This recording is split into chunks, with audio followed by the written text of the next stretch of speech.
And now, Pujya Atman Sri Swami Jyotirmayananda ji commences tonight's satsang with a Sanskrit peace chant.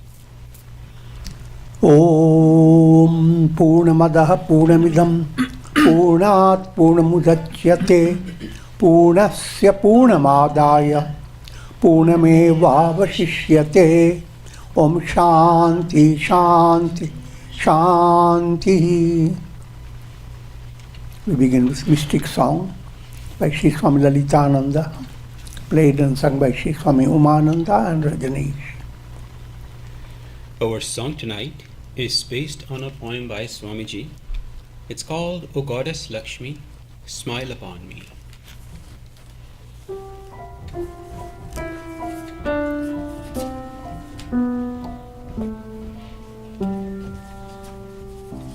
O Goddess Lakshmi, smile upon me, cast thy sidelong glance unto me, awaken me from my long, long dream. In the garden of my life, let every leaf that blows in the wind turn into radiant gold. Let every flower become a perfect gem that lights up my lonely heart.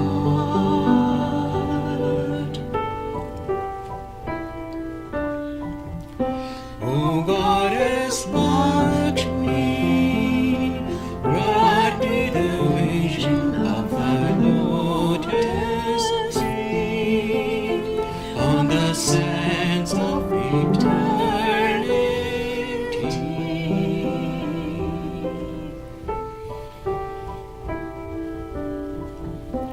Inspire me to climb the mystic mountain.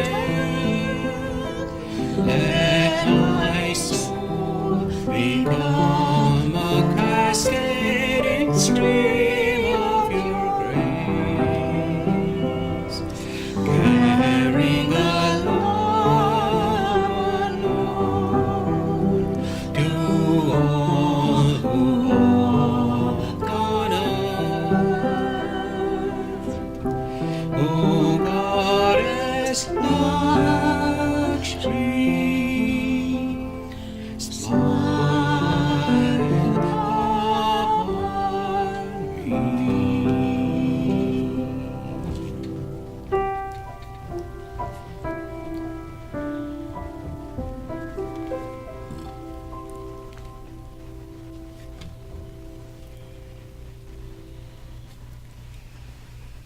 We are recording from the ashram of our revered Guru, Pujya Atman Sri Swami Jyotirmayananda ji in Miami, Florida. Today is August the 25th, 2020, Tuesday evening. And tonight Swamiji will be lecturing on the Yoga Vasistha. This is series 2018, class number 266. And now Pujya Atman Sri Swami Jyotirmayananda ji.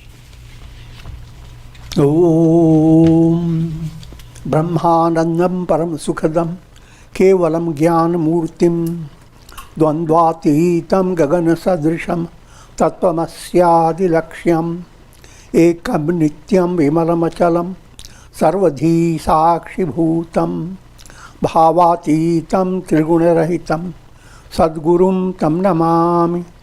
Om.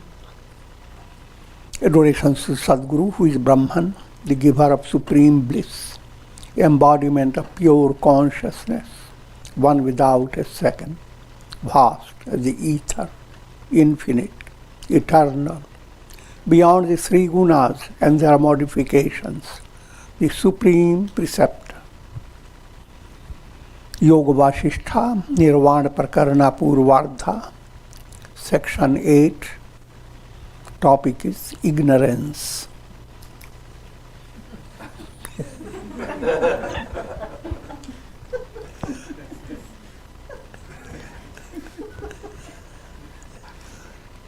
It's not a joke, it's real. Ignorance compared to a creeper.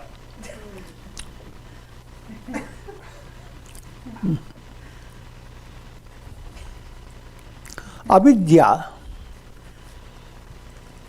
translated into English, is ignorance. Avidya is intensified through the lack of knowledge and thus bears the fruit of delusion.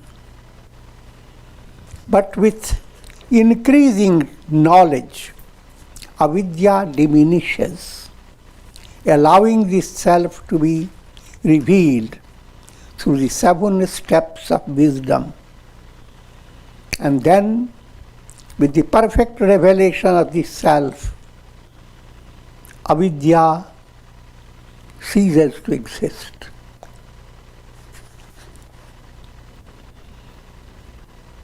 This point is the central theme of Yoga Vasistha.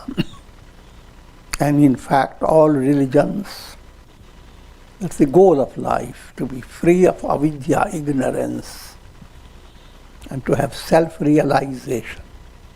The same terms people may not use in all religions, but that's the central purpose.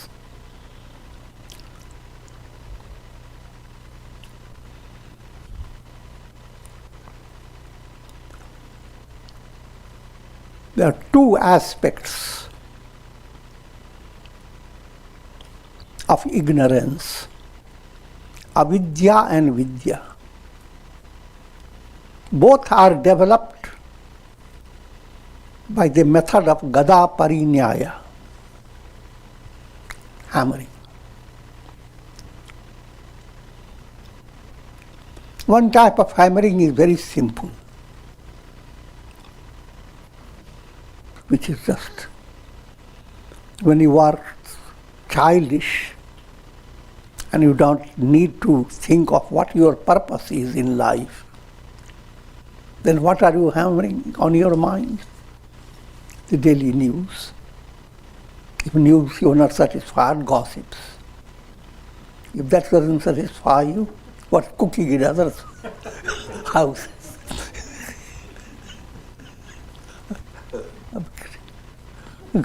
Describing of this in a joking way. But it is a simple fact. But count all the people in the world, vast majority, where they are feeding on from morning till night. All about how things are happening here, there. If you are content with your village or with your city, you want to know what's going on in Alaska. And if you are content with that, you want to know what's going on in Mars.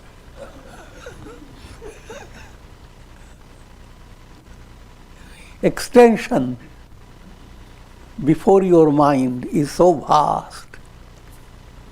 And from anywhere, there may be a source of causing in your mind something negative, depressing. So, unawares, unwittingly, your mind is getting the hammering that strengthens ignorance. People are not interested in knowing what the purpose of life. Where is the goal of life? But all they are interested in how to have pleasure and how to live their days without boredom. But in order to cut down boredom, they adopt things that are dum-dum.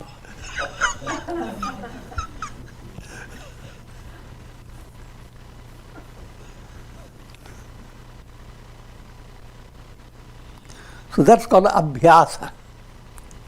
2 things are important to understand, abhyasa and vairagya. If you are being led by avidya, ignorance, without thinking about your purpose of life, the meaning behind how can you live your life, progressing towards the attainment of goal, how to lift yourself out of a sinking process. Instead of doing that, you continue to stay in the negative process. And people don't mind that. That's why they want to live there. And when they meet each other, oh, bless you, live for 100 years. But never comes into the mind, live to realize the purpose. Be successful in a real way. Be happy. That is your, and philosophically speaking, sabko sanamati de Bhagavan.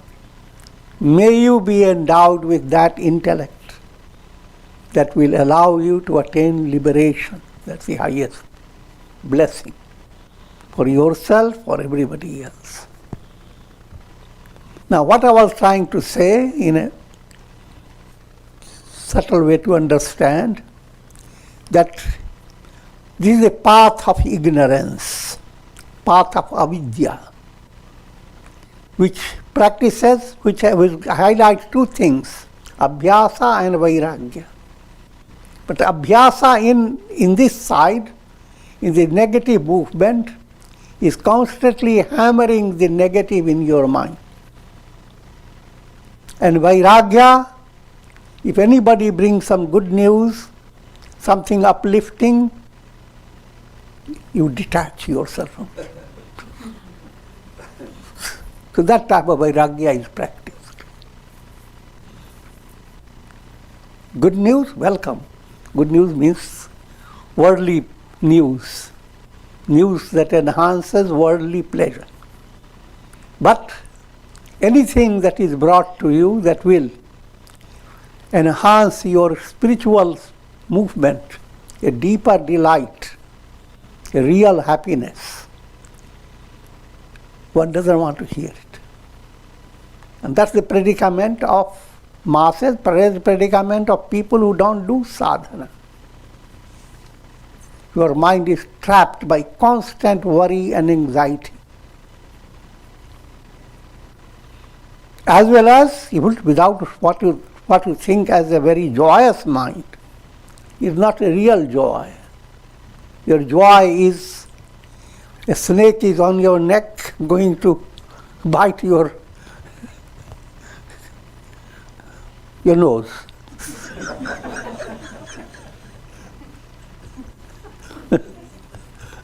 I would say, how cool. Never felt such wonderful touch. Joking.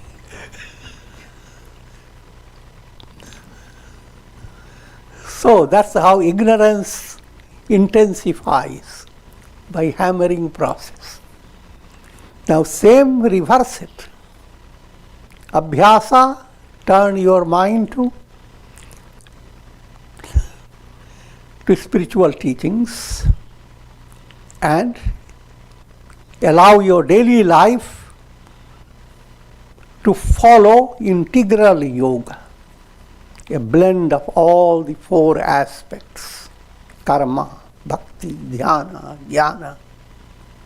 Anything that allows you to practice this again and again, that's called abhyasa. All that obstructs this movement, you detach from it. That's your vairagya. Abhyasa and vairagya, that you know in a more general way, is always refers to your positive practice. But for deeper understanding, you must realize unwittingly you are using the same methods for intensifying and strengthening the lower self. So therefore, subtle change has to occur, and it is to be it is progressive. Cannot suddenly move away from your old habit of repeating the negative. You can gradually cut down that. Similarly, suddenly you cannot come to a positive development. You do all the mantras and you didn't get the benefit you wanted. You meditated for 3 hours and all that you've got is a headache.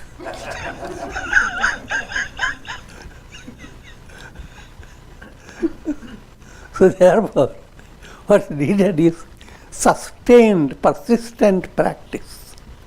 Not too much, not too little, but in a harmonious way. And with so practice abhyasa and vairagya, not to go back to the same old pattern that degraded you. Learn lessons, things that bring you downwards, degrades. Don't go on holding on to them. And don't wait until you are degraded by something in order to develop vairagya towards it. Be wise. Avoid foxes and snakes.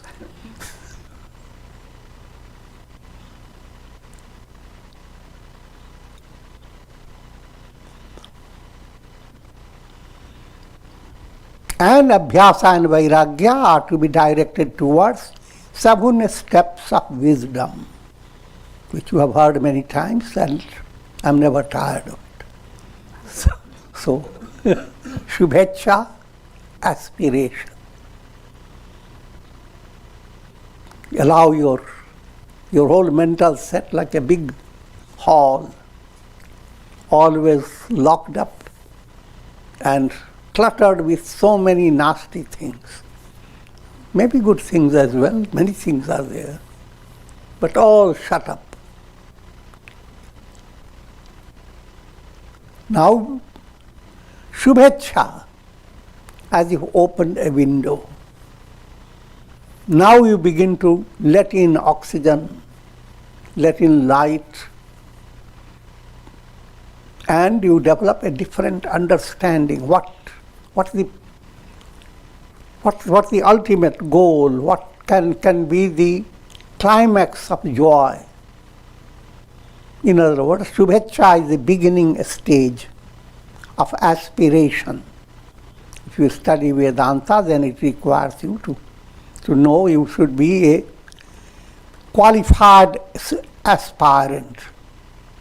And qualification depends upon 4 great points: vivek, discriminative knowledge; vairagya, dispassion; shat sampat, serenity; shama, control of senses; surrender to God. All these many points are mixed together.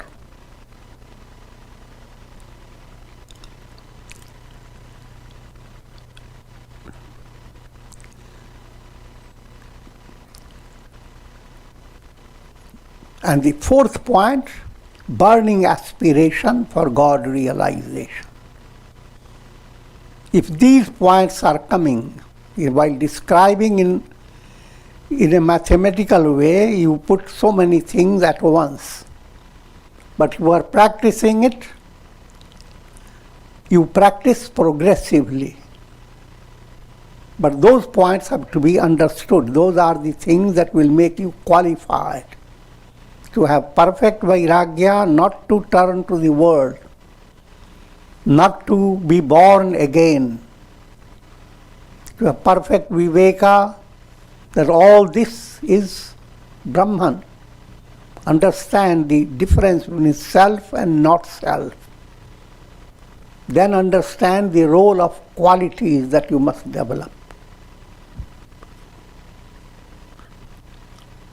And deep down, finally, if you forget everything else, as thirst for attaining liberation, not false thirst. So if you are securing this, you may not have secured it all, then you will be perfect. The moment you begin to highlight these in your life, you have developed Shubhecha, first step. Second step, Vicharana.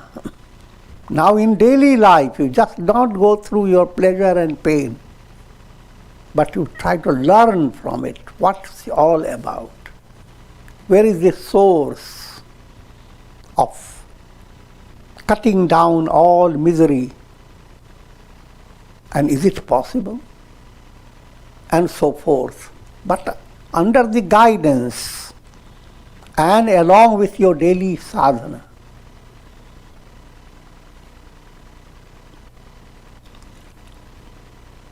And Shubhecha Vicharana leads you Tanu Manasi.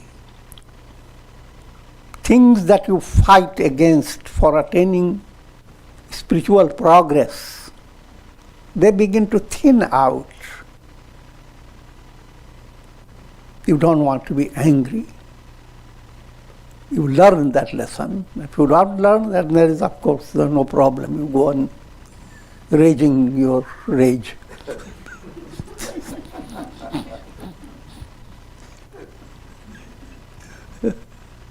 But when you learn that, now even minor stage of your anger, you recognize it. And you want to sublimate it.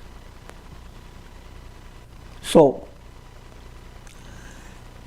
when you come to that state that your impurities have been reduced to a small, minor stage, that's called Tanu Manasi.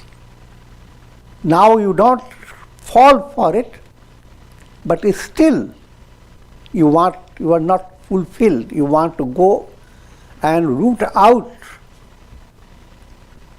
that negative movement of your mind. And that state of mind is called Tanu Manasi. Then comes Sattvapatti. Now,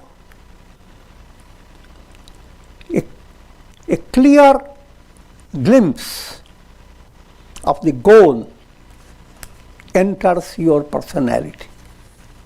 Clear glimpse. This time you don't have to see it and then forget it. A type of glimpse that you now, it's permanent. You have not attained it, but it is a permanent view of the goal. Once you have attained that level, all spiritual gurus have relief beyond belief, because you have no other choice. You are bound to attain the heights. So that state itself is termed as Jivan Mukti. The moment you have come to that state, you are a Jivan Mukta. But Jivan Muktas are in different levels. Those levels are for theoretical study. For your goal, just be Jivan Mukta. All are satisfied. All other stages, they will automatically follow. And so after Sattvapatti comes Asam Sakti. You live in the world, but the world doesn't touch you. You are untainted by the world. Your relation with the world becomes like the sky's relation with clouds.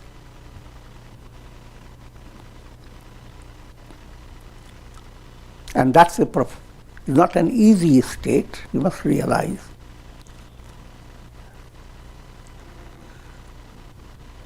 And Next step is padartha bhavana. The asam sakti is compared to dream state. But not ordinary dream, a dream in which you know you are dreaming. So if you are eating cream in your dream, you continue. But you know you are dreaming.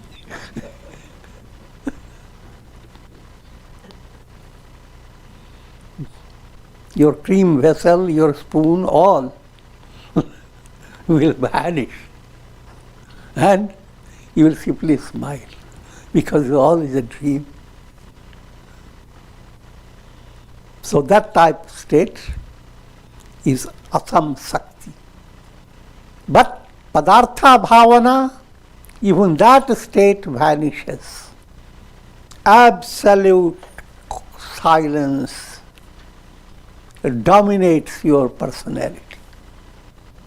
Now, that doesn't mean that a sage who has come to that state will be ineffective in dealing with people. No, he will be more inspired, like Shankaracharya. People will see him constantly busy. But at the same time, the world is not there. Brahman alone exists. Even in his busy moment, all that he is shouting, Brahman alone is real. I'm joking, but trying to make you understand that deeper movement does not interfere with your practical reality. What interferes with practical reality is your karma. If your karma is over for your body, then you pass on, whether you have attained any step or not. And if you have attained a higher step and you pass on at vicharana level or tanumanasi level, you'll be born in a better family, where you will not lose what you have gained, but you go further. All these are simple points. After this padartha bhavana, which is like deep sleep, now you come to a state, even this attainment is no longer describable in the terms of waking, dream and sleep.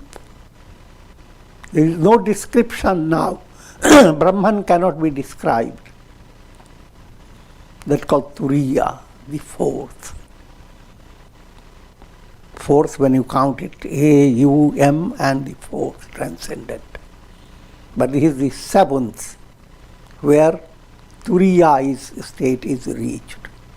So Shubhecha, Vicharana, Tanumanasi, Sattvapatti, Asam Sakti, Padartha Bhavana, and Turiya. These seven are very profound topics. In all Hindu culture, sacraments, you hear the importance of seven. You go around fire 7 times, 7 steps.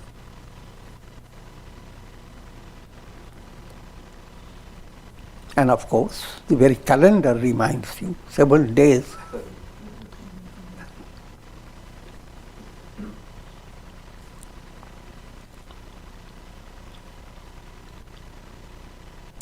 At times, this creeper of ignorance is torn from its support, the objects of the world, by the mighty elephant of inquiry.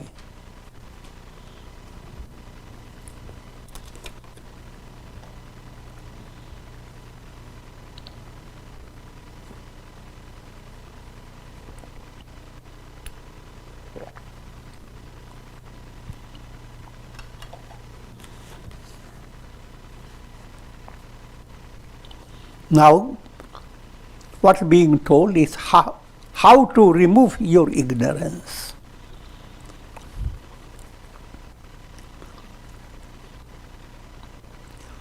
Ignorance is going to be more elaborated in the form of as a creeper.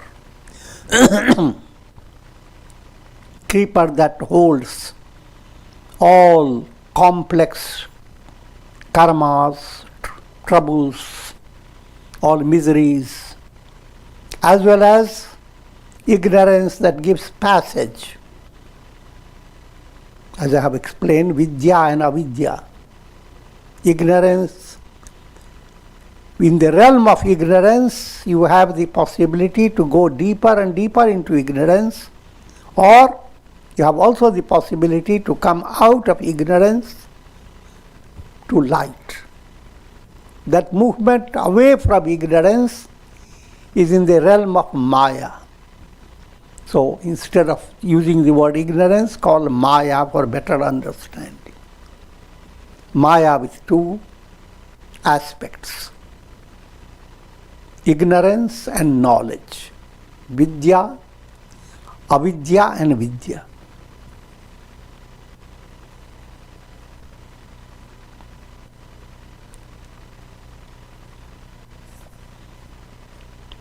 So Vidya movement is being described. It's led by inquiry, means vichar. Then separated from the muddy soul, rather muddy soil of subtle desires, this creeper begins to wither and die. The creeper of ignorance that creates bondage with the world process. That creeper begins to die if you use inquiry movement, vichar movement.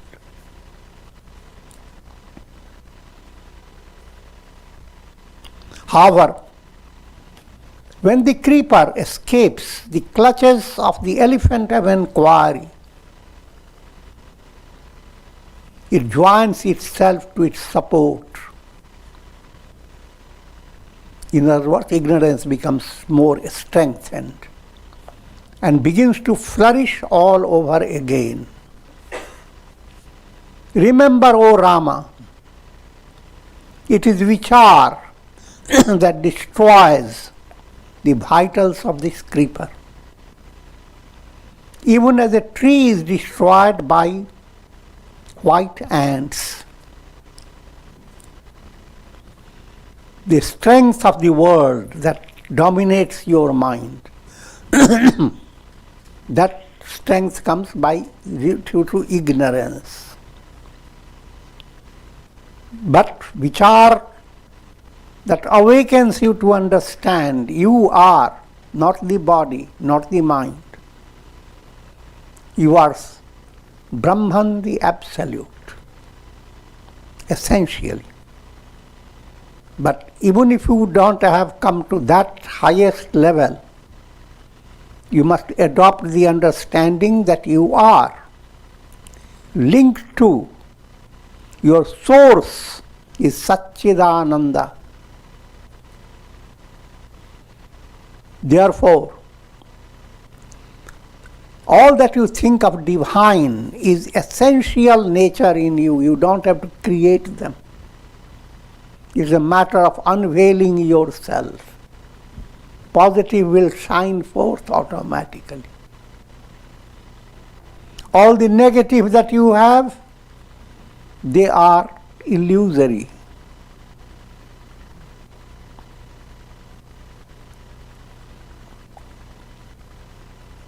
However, due to ignorance,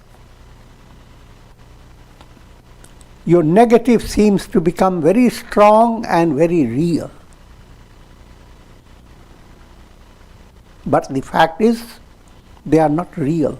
Your anger, your hate, your pride, your egoism, all these are not real. But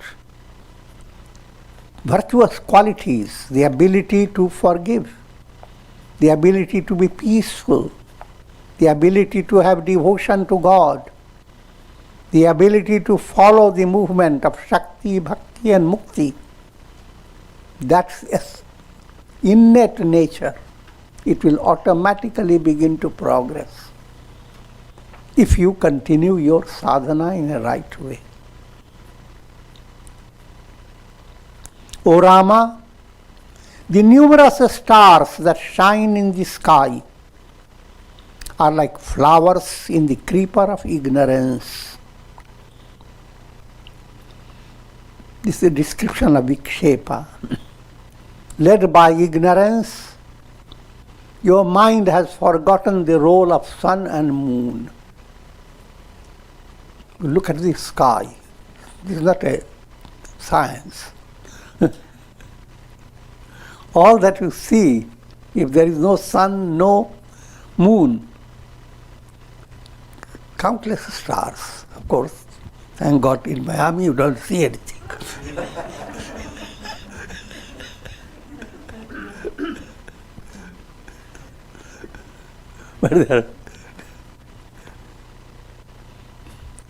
But there are so many places where the sky opens up with countless stars.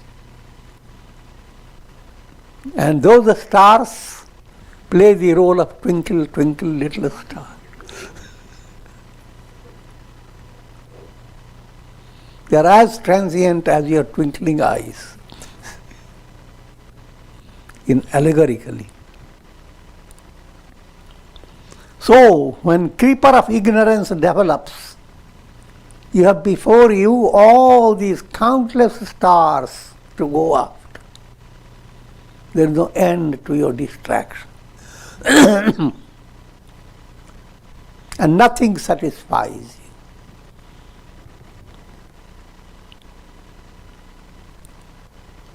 This entire world process is perceived due to ignorance alone.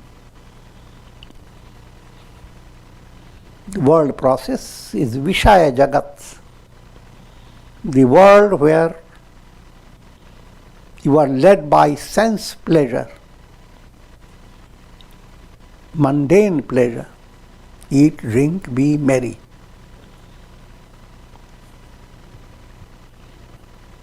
And living only for that pleasure is lack of inquiry. But it is enriching for your ignorance. Shaken by the elephant of the chitta, entwined by the snakes of desires, enwrapped by the skin of craving, this creeper enfolds within itself this entire universe.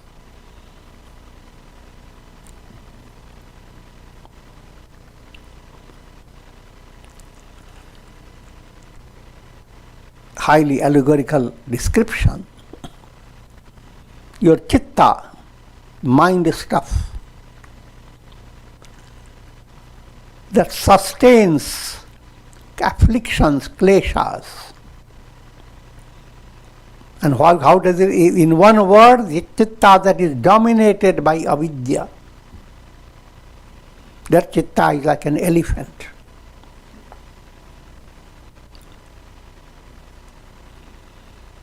And that elephant is as if dealing with a creeper.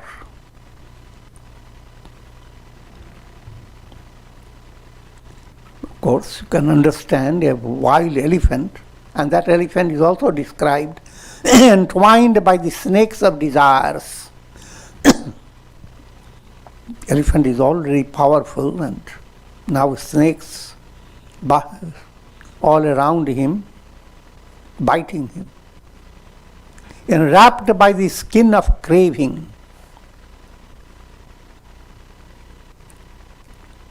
That creeper is being shaken by this type of elephant.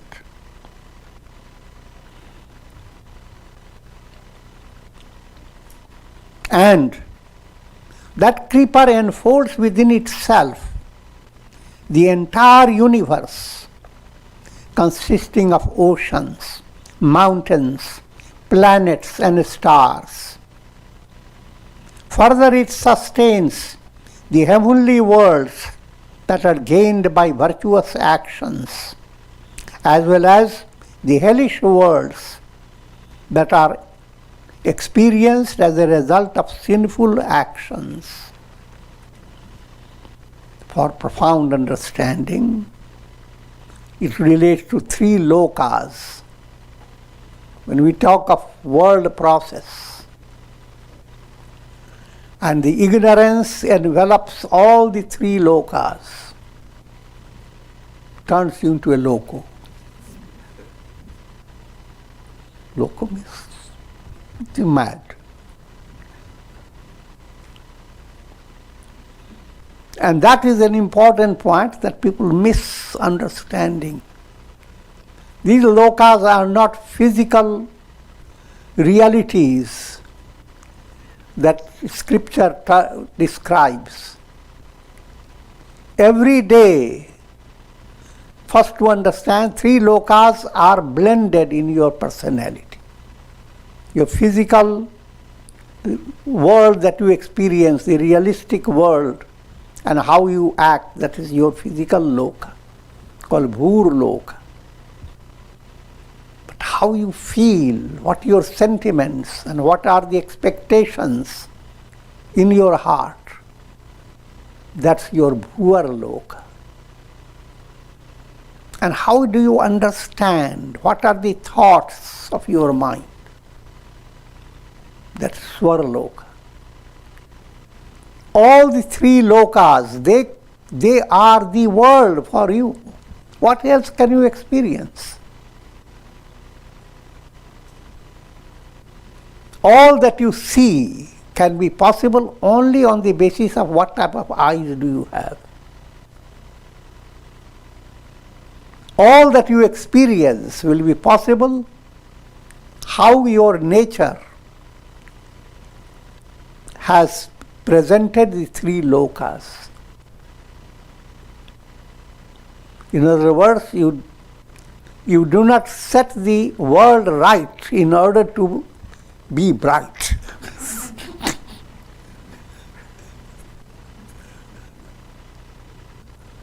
You have to set yourself right.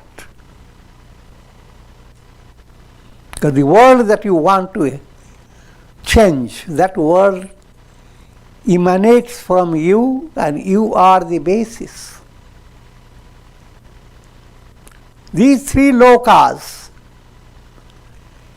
they are constantly in a state of modification. It can develop a hellish modification. It can be developed heavenly modification. And these lokas are constantly changing. When you offer prayers to God, and certain degree of purity enters your heart, three lokas change. Your practical world doesn't give you that garlic smell that you used to have before. Your physical world becomes a source of inspiration. I'm making it slow because it doesn't happen so suddenly, progressively. So your loka is changing. Once you have developed a different understanding of the role of human beings and how to understand them, they are all souls in a state of sickness. They are not meant to be hated and crushed and tortured. So that type of vision begins to develop. If it develops, your bhur loka is going through turmoil, changes. And along with it, your bhuvar loka, your feelings go on changing. Your understanding goes on changing. Every day you encounter changes in the three lokas in different ways. They are never static. But your project is to allow the three lokas, firstly, to come in the light of a spiritual goal. How the physical world can inspire you, how your sentiments should inspire you, how your understanding should inspire you. All the three inspiring you for what? To attain God realization. I've said it quickly, but there are progressive movements. Every loka can become a basis for inspiration, your upliftment. Or, if you are dull-wit, then every loka is leading you to be more and more loco, more and more mad.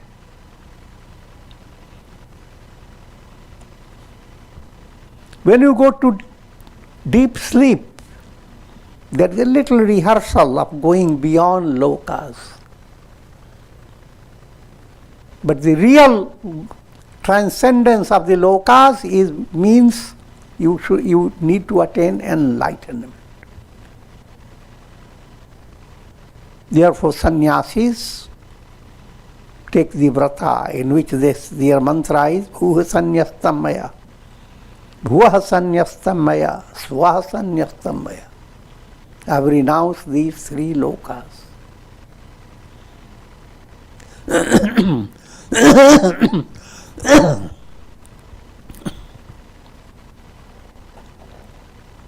The creeper of ignorance has encountered many a birth and death.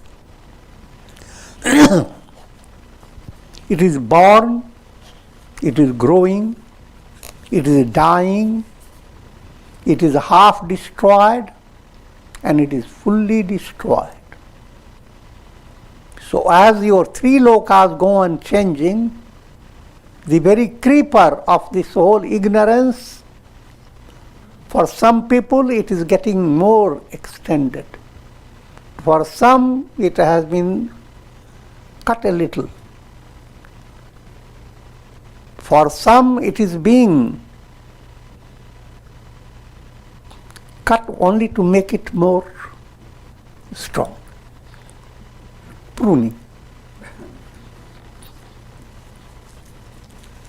To some it has been rendered unnourished. The whole creeper has been drying.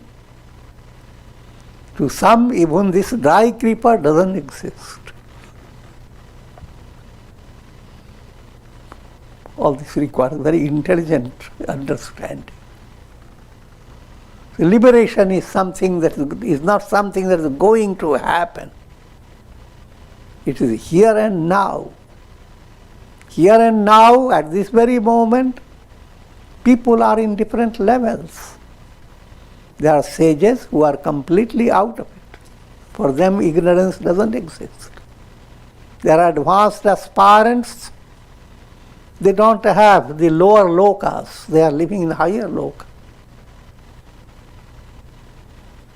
And so forth. All stages of ignorance exist at the same time.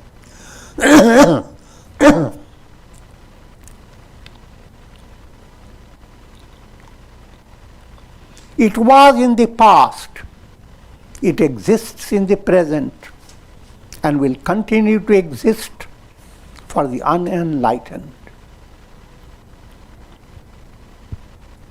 It is in the process of destruction for a spiritual aspirant who is practicing inquiry and meditation on Brahman. For ignorant people, ignorance is this tree of ignorance, the creeper of ignorance, is beginningless and as if endless. But for a spiritual aspirant, there is a process of destruction.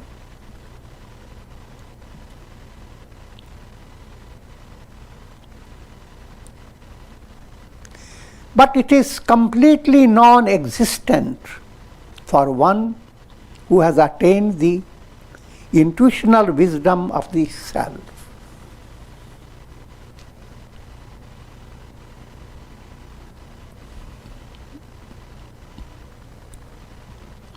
The poison oozing out of this creeper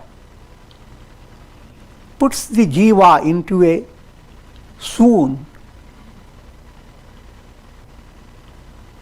He experiences a long dream of the world process. Allegorical description.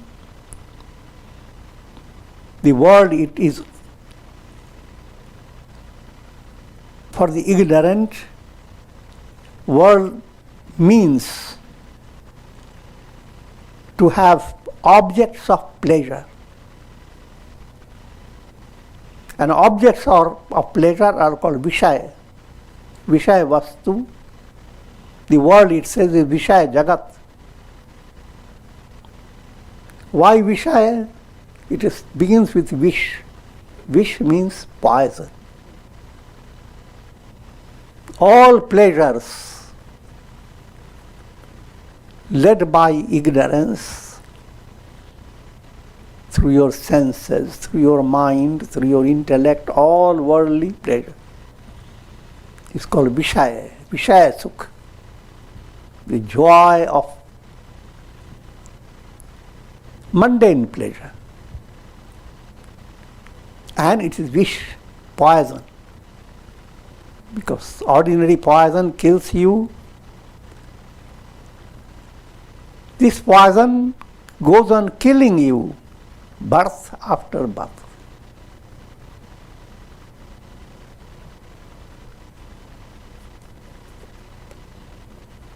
The word Vishaya is important to understand. Wish is poison. Ya is your heart. In your heart you have permitted ignorance. And that is as if you have permitted poison.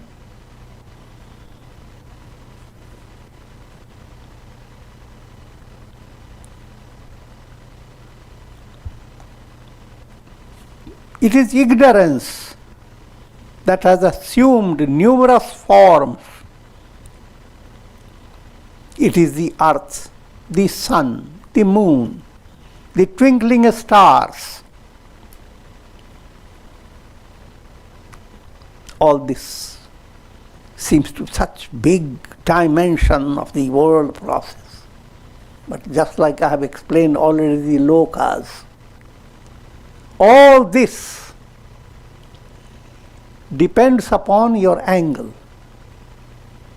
Same world, the sun shining, can make you go into ecstasy. Light of lights, it points. But the same rising sun, to another mind, what a miserable thing. I wanted to retire this day.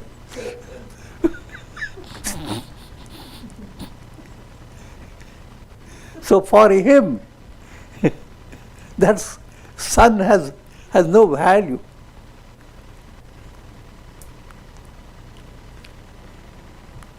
So all this, the world, extensive world that comes in your view, and if you go on wandering in that extensive world, that's the role of ignorance. When ignorance is completely moved away, you don't have all this world. You are the only one, not alone, for eternal loneliness.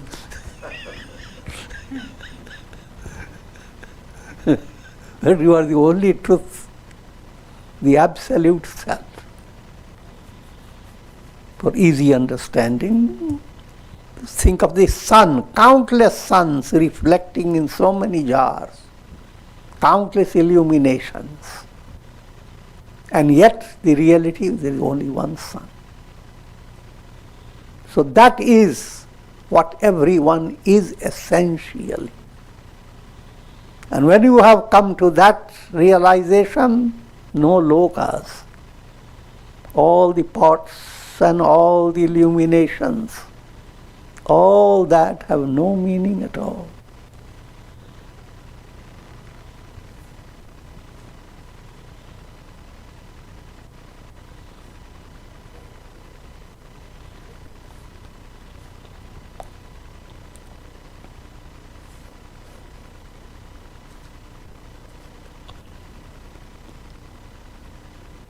It flies in the birds, first describing the static objects of the world. Now the poetic language goes into description of flying birds, etc.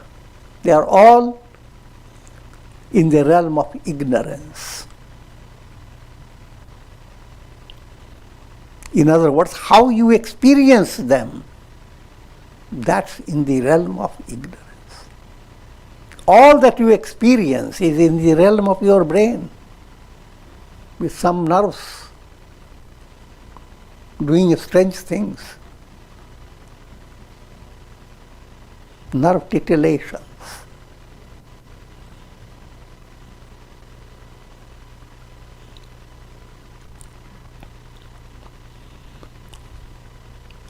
It flies in the birds, shines in the gods, it stands still in the mountains, shines in the gods.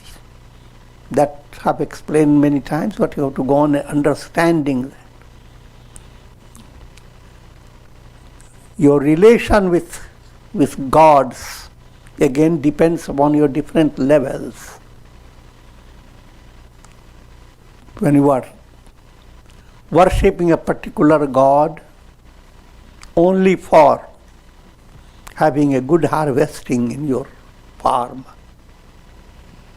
or some success in business, or some egoistic gain, that god and your role in it both are in the realm of ignorance. Because that God is not the reality. Sagun Sakar, I have explained, when you turn to God, first comes Sagun Sakar. But it is symbolic to help you. God, the absolute God is absolute reality. But how you are being led to God, what you think God, is not the God.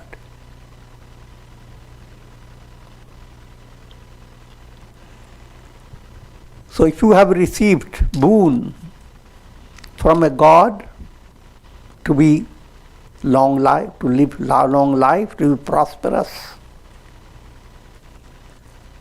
that God himself plays the role of being mortal.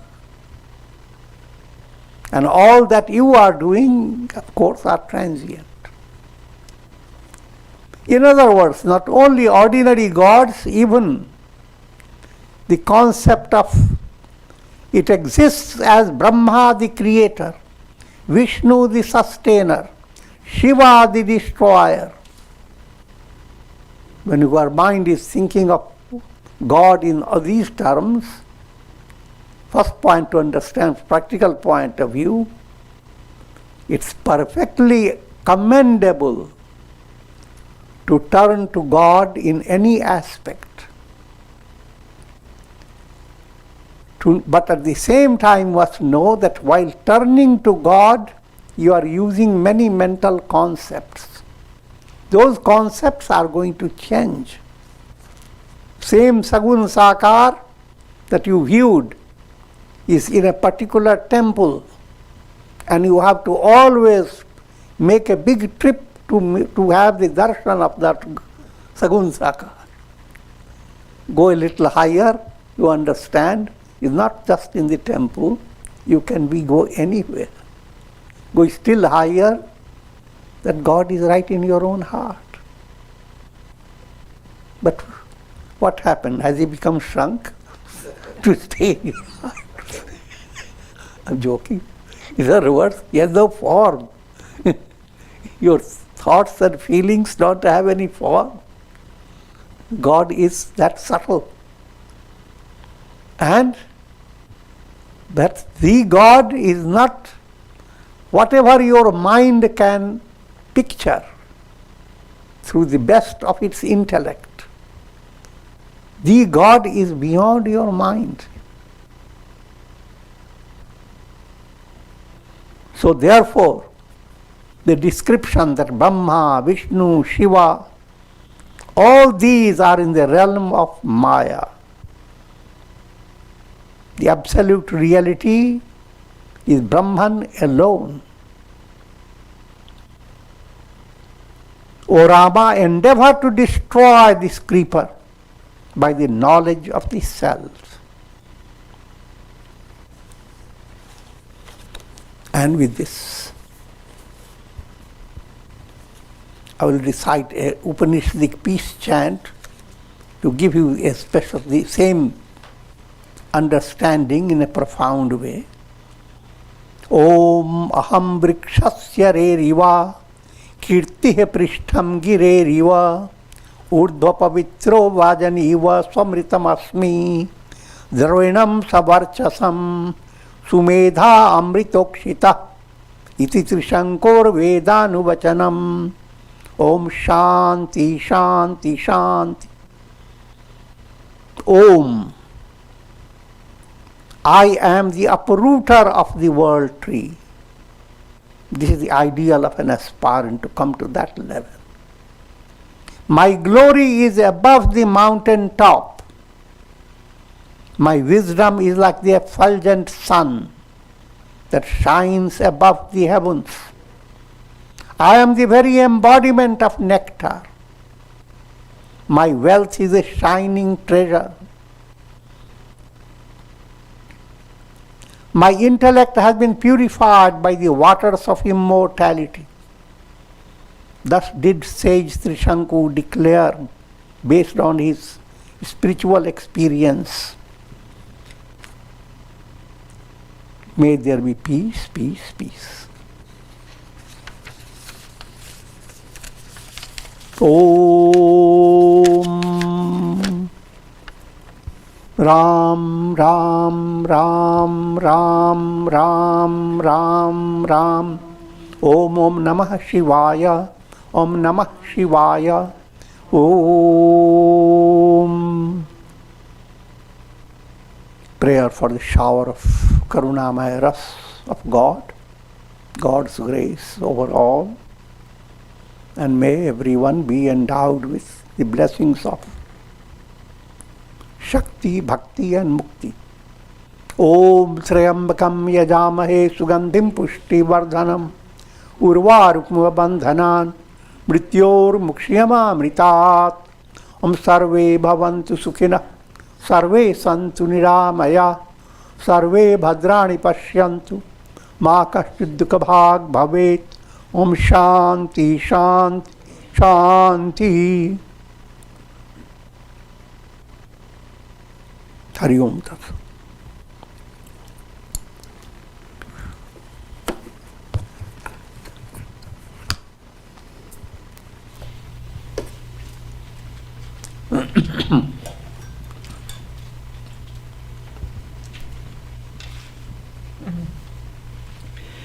Are there any questions tonight? Shri Ram. Ram Gurudev.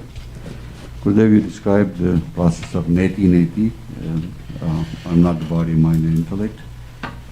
Is that the beginning process with self-inquiry, and then it culminates into, I have become all this is me, including my body, mind, and intellect is Brahman? Neti is a part of self-inquiry. Self-inquiry is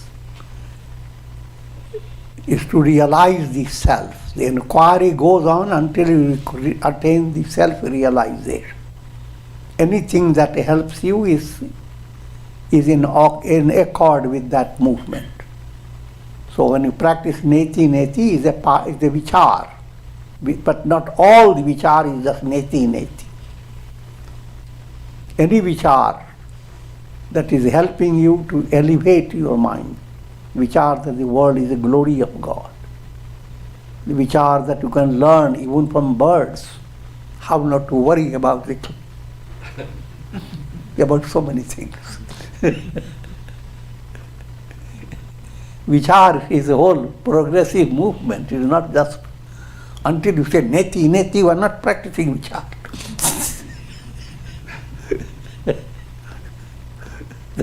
That's not so.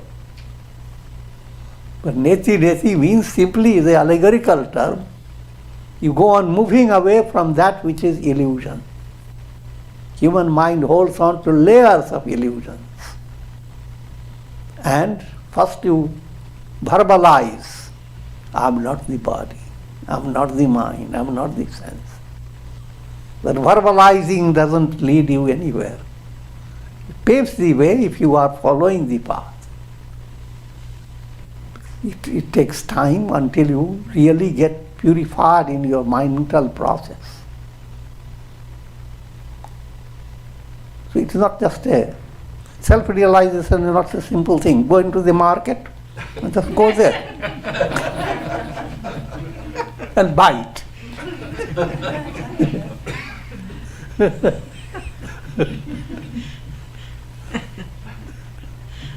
It's a whole your life movement.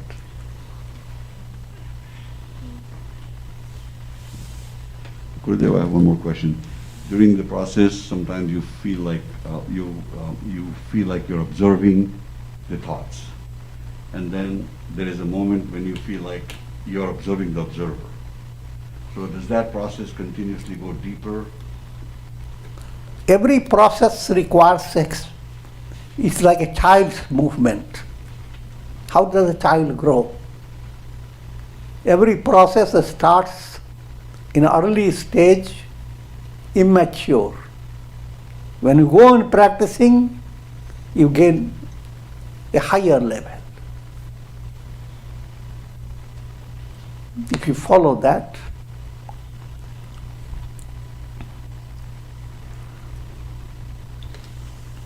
how you dream about your future today will not be the same if you have gone through spiritual sadhana or even without sadhana. After a few, but just focus on spiritual sadhana. As you progress, your dream for tomorrow goes on changing. Using allegorical language, the dream for what you want to live for, what your ideal is, how things should be. All these are important to your mind. They are all real for you every day. But the way you will look at them after a few days or few months of your sadhana, it will be changed. Your dream will have a different appearance until your real dream is to attain liberation.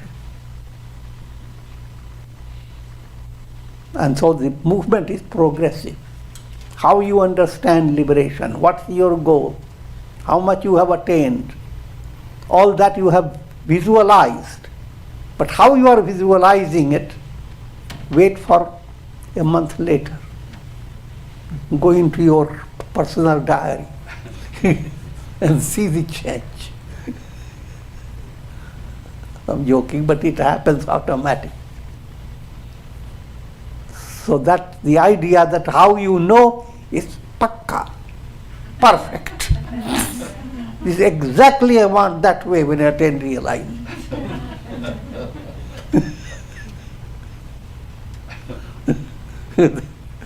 That's a Dalvit movement.